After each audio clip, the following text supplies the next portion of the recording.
What's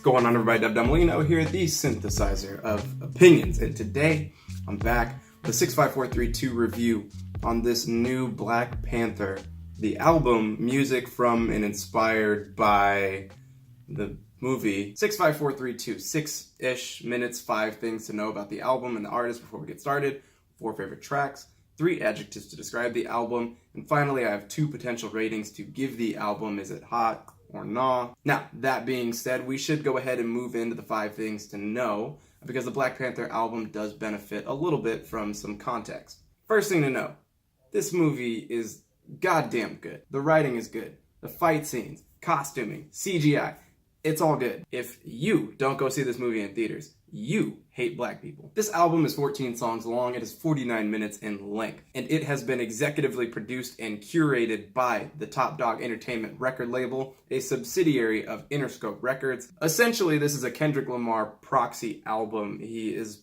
on every song or most of the songs. Music from the album does make it into the movie, and when you are watching the movie, you will come to see that some of the score from the movie has worked its way into the album as well. The song that is mainly used and recurs throughout the film is the song Ops. This is the Kendrick Lamar and Vince Staples collaboration, which I actually only cared for so much. It's a pretty experimental and glitchy track that they use for a lot of the faster paced scenes, fight scenes, car chases, those kinds of things. And when they put the film cut of the song together, it actually sounds pretty nice and it fits well into the movie, but you will not see it on my top 4 favorite songs for sure. Now, as for the rest of the features on this album, I'm just going to be reading off a lot of names, to be honest. Khalid and Sway Lee have a song together. 2 Chainz shows up on that song with Schoolboy Q. Anderson .Paak does the song with Ab-Soul. James Blake works his way into a number of footnotes on this album. Northern California rap group SOBRBE shows up on this album with a featured track of their own. Travis Scott shows up. The Weeknd shows up. Future shows up and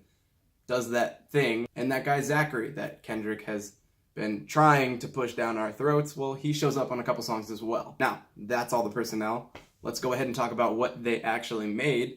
4 favorite tracks. At number 4, I'm a little bit conflicted. I was originally going to have Big Shot, Travis Scott, Kendrick at number 4, but Georgia Smith is calling my name, and I gotta give it up to her at the number 4 spot. So Big Shot is an honorable mention. Number 4, I Am, Georgia Smith. One quick point I want to make about Georgia Smith, this song, and the album in general. Georgia Smith, a lot of people, including myself, were introduced to her on the Drake More Life playlist, and after having gone and listened to more of her material, I think Georgia Smith is a star. And I think the brains that helped put this album together realize that as well. With the rest of the album, it's a lot of collabs, whereas with this song, they move everything out of the way and they let Georgia do her thing. There's a little bit of Kendrick input, of course, but they do let her stand alone in the dead middle of this album, and she kills it. Song number 3, X, or 10 if you want to pronounce it that way. Hard track, great Kendrick hook, hard Q verse, hard 2 Chainz verse. Very replayable track,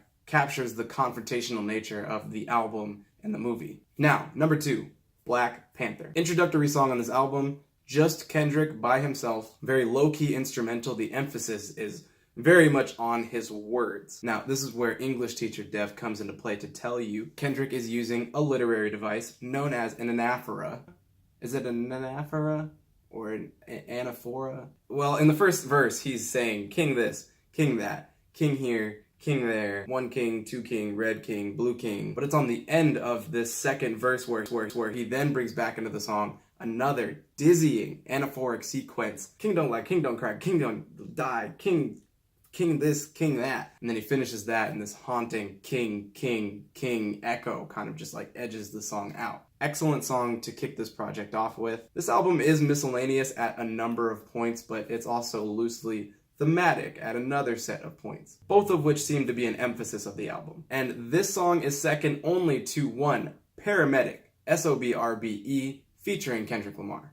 What do I say about this track? Other than the fact that it's just a landmark of the track listing and it's so memorable once you've passed through the album. Essentially what is at work here is there is a raw energy to SOBRBE's style. The distinct sound that they bring to the table on this project obviously stands out. But between the Kendrick hook and the DJ Dawg beat, what they do is elevate that sound and polish it to kind of fit in with the rest of the project. Which again goes back to the idea of, I think, the people, Kendrick and whoever worked with him, really knew what they were doing when they decided to put certain features, certain places, certain songs on certain parts of the album. When I saw that the song was going to be on the album, I was excited. When I got to the album, it was the first song I jumped to, and I've listened to it a million times since then. Now, to describe this album, 3 adjectives, pretty straightforward actually this time around. Again, this album is miscellaneous at some points and it is thematic at other points. And when you listen to the album, those 2 adjectives really do explain themselves. Well, the last way I want to describe this album is switchy. There's a lot of beat switches kind of across the whole project. Some of the songs, it's like 2 halves of the same song. We'll get a noticeable shift at some point in the track. So songs like Paramedic or Bloody Waters, but then songs like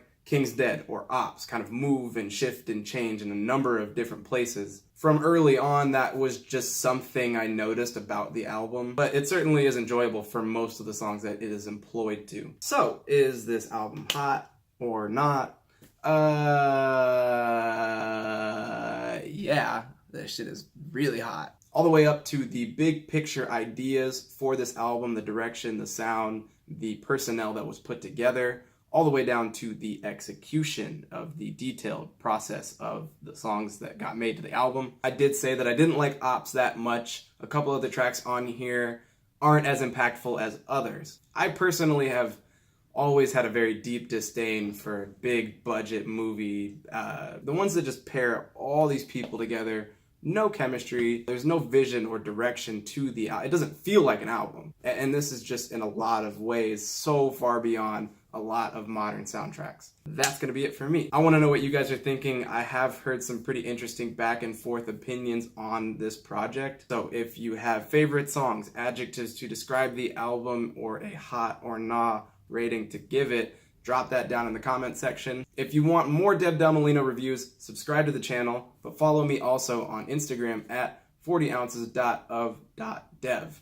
So please follow me there, follow me here, follow me everywhere. So I have been Dev Del Molino. You have been so wonderful for watching, as always. And remember, art without favor is like a windmill without wind. Dev Del Molino, out.